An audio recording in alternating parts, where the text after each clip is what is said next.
Hello, this is Katie, and I'm going to be showing you a thank you card for a baby boy. So, like, thank you card from shower gifts or stuff like that. I'm actually going to be making some for my sister-in-law for her shower next month. So I figured I would film one of them, and it's kind of a technique and kind of has to do with silhouette and the silhouette portrait.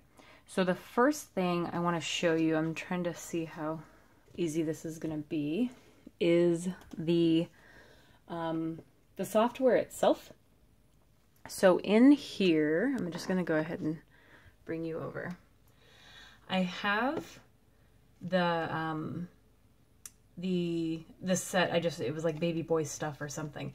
The first thing I want to do is I only want the onesie for this card, so I'm actually going to wait till I have that little hand.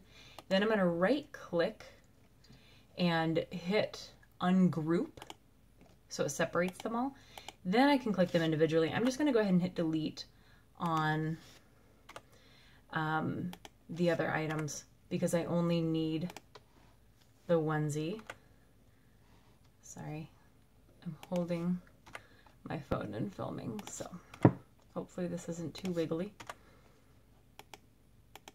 So you can ungroup things. If you need to keep everything, I would resize it and then ungroup it, because if you ungroup it and try to resize each individually, it's not going to work out. So if I click on this, it's going to show me this says 3.465 and 2.676 inches, and it's pretty much to the edge. So I'm just going to take that as the measurement of the onesie. And the square I'm going to be placing it in is 2.5 by 2.5. It's a die from Stampin' Up! Square framelit set. But I want this to be kind of in the middle and not take up the whole square space. So I want like 2 inches by 2. So I need to cut this down to, I'm trying to think.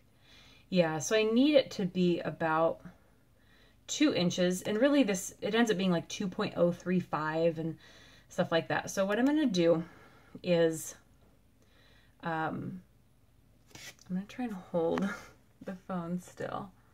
While it's selected, I want to hit Control Copy, Control V.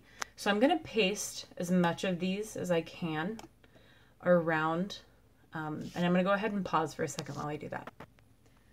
Okay, so I just kept hitting Control, sorry, my hand is in the way, Control V and pasting them and then kind of dragging them around so they'd fit on a whole page.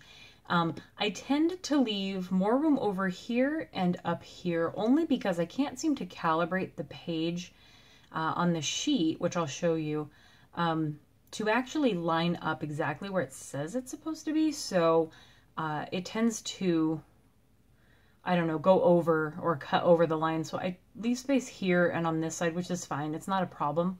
And it's not really something I've looked into just because I've been able to solve it. So the next thing you want to do when you want to cut is you go to the little A that looks like it's it's a little mini silhouette machine, but it looks like a little printer. You click that, and then over here I have preset. This isn't a silhouette tutorial by any means because I'm not going into a lot of detail. I just want to show you how I'm doing it.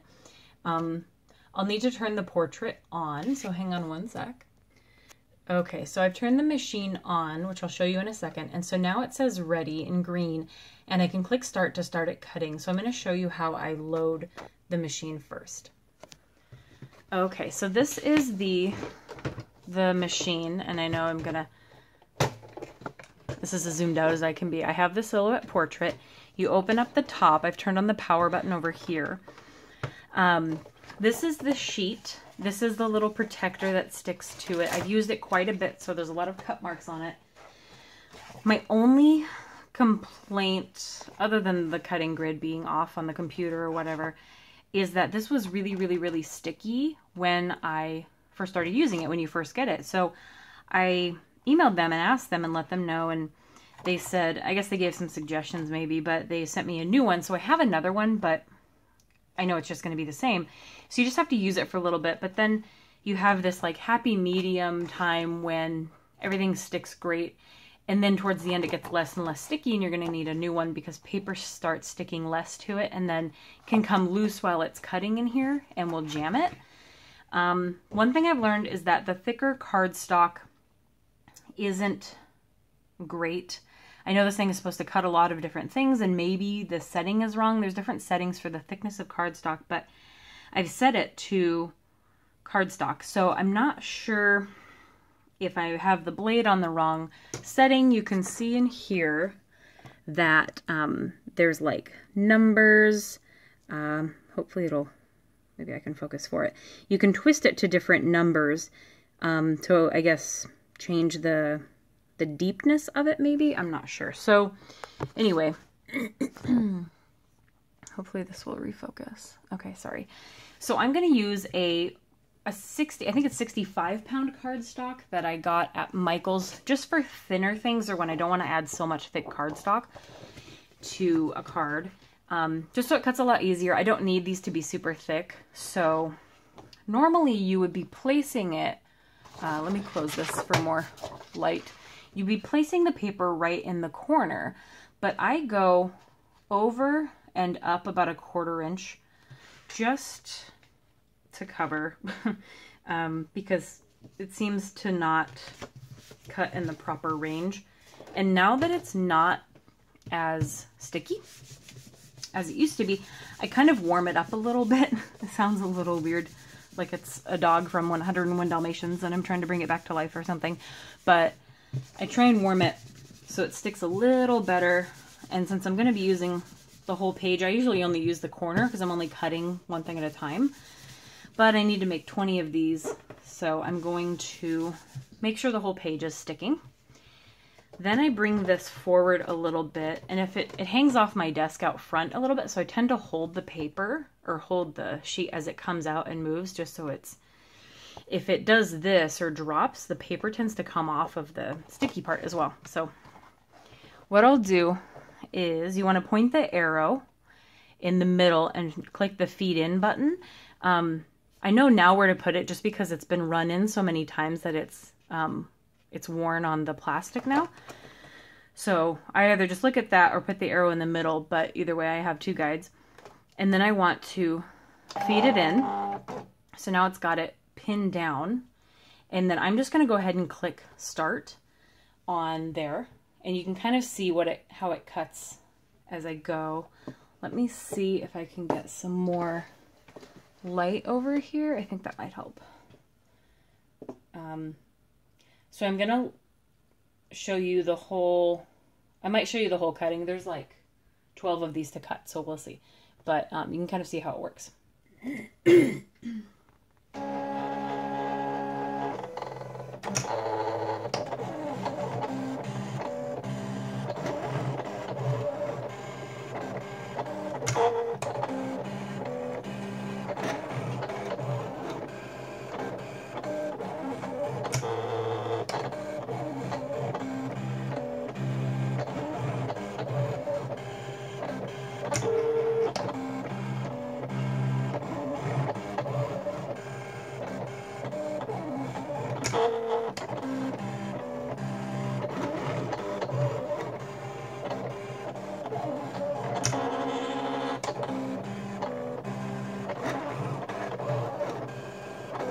I'm going to go ahead and pause until it's done, and then I'll show you when it's coming out. Okay, so one of them, since it's not as sticky as it used to be, it tends to do this, and these kind of come off. So I caught this one out the back before it tried to drag it back through. So that's the only problem, and I might have to open up my other one that they sent me, which I'm very grateful for because I don't know how expensive they are. They're probably not that expensive, but I have one now, and I can probably stick some paper to it and take it off bit by bit and try and de-stickify it a little bit. Otherwise, you're kind of peeling up and tearing paper in the beginning. So it's something to get used to, but I think about it all the time. There's really no magic fix. I mean, it's 2015 and we can't figure out how to like make this better, you know, but neither can I. So this is fine. And so then once this is out, you do have to hit the release button. There's kind of like an unfeed. So I'm going to press that and it'll spit it out. So I'm going to put the phone camera back up And then I'll move this out of the way. I'm going to cut some more, so I'll just move it. I do need 20 of them, and that was only 12. So I have the one that I'm going to be using on the card, but basically I could lift up this sheet and it kind of leaves them on there. It's sticky enough for that. And because it was a thinner cardstock, only 65 pound or so, it's going to cut a lot cleaner. The problem I have is it not cutting all the way through on thicker cardstock. So if you're a scrap saver, you can still get some more out of this. You can set that aside.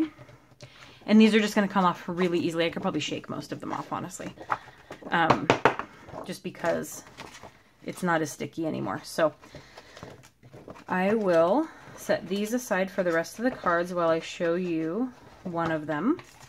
It's just a really great, simple, adorable card for anybody to give for like a baby shower thank you. So I have my pile of onesies, excuse me, and I'll go ahead and set those aside.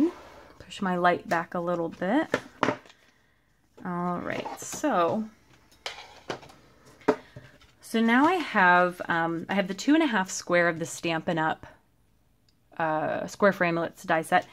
I have the onesie that's about 2 inches by, or 2 inches tall by I think 1 point something.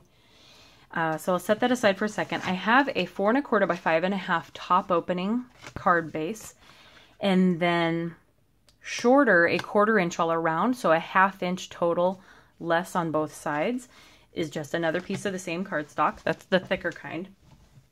And then this next part is to just take the die cutter, and I need the square to be cut out. We're going to kind of raise up that onesie in the middle, but use some blue pattern paper for boy. So you want to center but higher, because we're going to put a sentiment about here. So a little higher than center. And each one doesn't have to be identical, but you want it about the same location. Want to make sure it's straight. That's the important part. You can put down some washi tape or post-it note if you're not sure if it'll move. I just tend to go really slow and try and hold it down with my hand and feed it through, so I know the die isn't moving. That's up to you. If you're more comfortable sticking it down with something, it just is a lot less time if you don't have to. And I've noticed with the Stampin' Up! Framelit dies, it's not a clean or super clean cut each time, and I end up having these little things to scrape off. I think it's just the Stampin' Up! Framelits dies. And I wish it wasn't the case, because I have a lot of those for all my common shapes. But I'll get over it. It's just when I do a lot for like classes and stuff that is kind of annoying, and sometimes I make the people in class scrape their own because it just ruins my fingernails. But anyway, so we have this, which we're going to raise up. And so on the back, I want to make sure I've set aside a lot of blue pattern paper for this, because there's going to be a lot of different ones. So I'm reaching behind me for that. So I went through my 6x6 pads and tore out a lot of different ones. This one is a really cute polka dot blue. The umbrellas were for something else, some Seattle themed card, because all it does here is rain, right? Okay. So I want to cut that a little bigger. I'm going to cut a square to put behind on the card. A little bigger than 2.5 by 2.5, just so I can make sure I'm covered. So maybe 2 3/4. Let's see, 6. So I can get a good number out of this. 2 3/4 by 2 3/4. Since it's a 6x6, I can get 4 out of one of the sheets, which is really helpful. So this is another little trick. I don't know how helpful it really is. I guess it's kind of a trick. So I'm going to run some tape. Hopefully I don't run out this very second. That would be very irritating. I need to refill this already. I was using it a lot yesterday. So I want to hold, this is the sticky on the back here. This is the front. I want to hold it around the square so we're covered. So you want to make sure that you're actually surrounding it. Then you want to kind of stand over the card, and we're not putting down the white piece, we're putting down the blue piece. So I want to hover where I'm going to put the white piece, stick down the blue so I know where it needs to go. And there's a little more space over here, so hopefully this actually works out okay. So I'll center this where I would have wanted it to go, and it's just fine. So that's put down, and we're going to lift that up.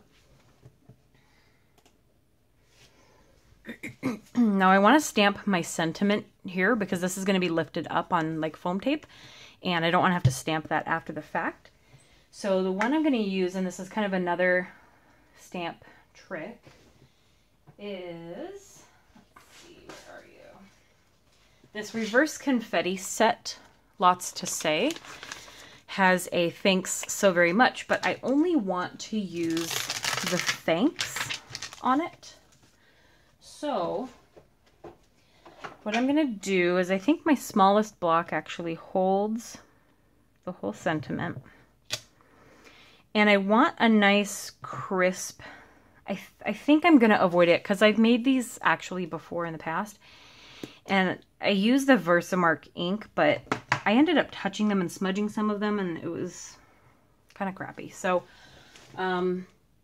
I just have to do too much with the card too soon to wait for it to dry. The stamp is pretty dark because I used it a lot for another set of these about a little over a year ago. So, and I think I made some other thank you cards for somebody with it. It's just a very good stamp. I love it a lot. This was a really good set that they made. So I'm going to clean that off, give it a second to dry. Then I'm just, you can either, if you're going to be doing a lot of it, it's going to be more annoying. You can either put some tape over the So Very Much and ink up the thanks and then take off the tape and just stamp it because there wouldn't be any ink on the bottom part. Or you can just carefully ink up only the thanks. So you can kind of, sorry, the way I clean it leaves some fuzzies on it.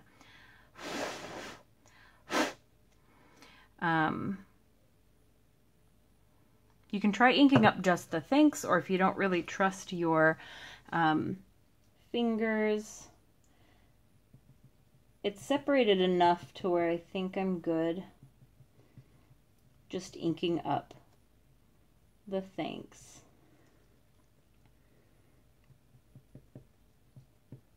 But it's also hard because this ink tends to dry in the air. You can also try holding it and just only inking up that portion of the stamp and hope that you don't catch any of the bottom, which I did a little bit. At the top of the H. Okay, so I should be good. We'll see if this works out. And you just want to stamp that right below. And it worked. And of course I had ink on my finger and got a little bit right there because why not? So anyway, not that noticeable, but we have the thanks there now. Okay. So then I want to raise this up. I'm just going to use my foam tape instead of trying fun foam, like pieces of fun foam. I want to try that maybe off camera for the first try. And usually my tape is just about as wide as this is, so it works out perfect. And I'll use my scissors to make sure it's the right length there. And I just want to make sure this is fully supported. So I want to run that. And the fun foam in the end may be a little bit cheaper than using all of my foam tape. So it's up to you. This is the end of one of my rolls I just haven't been using since I opened a new one. So I think I'll end up using this up for this card. And then one more good one. So this is going to be really, really supported. Okay. So I'll take these off. Then I'll be sticking this down over the blue that we've already stuck down. Then I'll be putting on, or the onesie in the middle of the blue. Okay, so we want to center this. Make sure that's where we want it. And then push that down. And my sentiment should be dry because it was the Memento ink, which dries very fast. And then for the onesie, we'll put some tape down the middle, and then we'll just take that off there. And cut some to go down the sides. We'll cover the sleeves. And the side, and the other side, and maybe a little one for the bottom there. Trim that off. Okay. And then on the other ones, I was putting a little blue button because I had a lot of small blue buttons. Kind of on the heart where like a pocket would be on a shirt of the onesie. So I'll put that in the center, press that down, and then just to give it a little more something, I would put like a blue button there. So I'll probably take a look at what I have because I'm not sure where I put the ones I'm thinking of. But you would use a small Zot and use that to kind of stick down a little button, or you could use just a little blue enamel dot or any other embellishment like a sequin or whatever works. But yeah, so we have the onesie and the border raised up, and then the inset blue. So any pattern blue or pink if it's for girls, and then any thank you sentiment. A pack of these is really helpful as a gift or a shower gift for anybody to then use those for thank yous for their baby shower, or if you're making them for yourself. Kind of a simple assembly line if you can make a lot of them at once. So there you go, and hopefully that answered a couple questions you might have had about the silhouette. I know it wasn't too in-depth, but I use it pretty basically. I don't do any of my own designs. I download what I need and do some pretty basic cutting. So anyway, thank you for watching, and we'll see you next time. Bye.